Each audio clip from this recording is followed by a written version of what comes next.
Let me thank you all for coming in. Let me just say that I've sat here and listened to all what you have to say.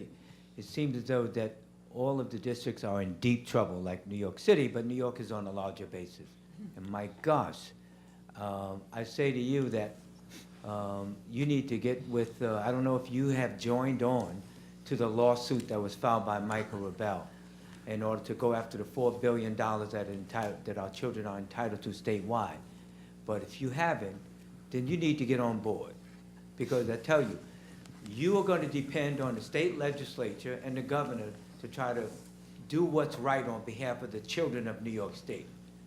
And at the rate we're going, I hope and expect that that will happen, but you have to be prepared to fight back. And that's what I'm saying to you. Because quite frankly, I'm listening to you, all of you talk about the whole situation as far as the free and reduced lunch and the requirement to submit that when you ask for SS numbers. You ask for it, they're not handing it in because people are afraid under this current climate.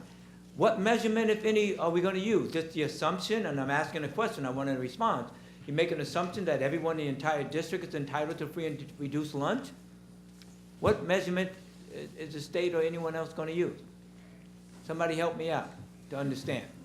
Well, the answer is yes, Senator. Every child in our district should absolutely receive free breakfast and free lunch. And there are significant other measures that can be used in our communities. Just look at the zip codes and how many families come from high poverty. Look at the number of families receiving Well, who do we financial have to give assistance that from the to? To government. the state or to the feds? Because there are some, you know, if you're saying that, let's say 90% of your children are free and reduced lunch eligible, but you got 10% that is not. Should they pay, or should we just lump everyone together and everyone is entitled to a free and reduced lunch? And that affects all of you, and affects New York City also. Help me out. I'm trying to understand.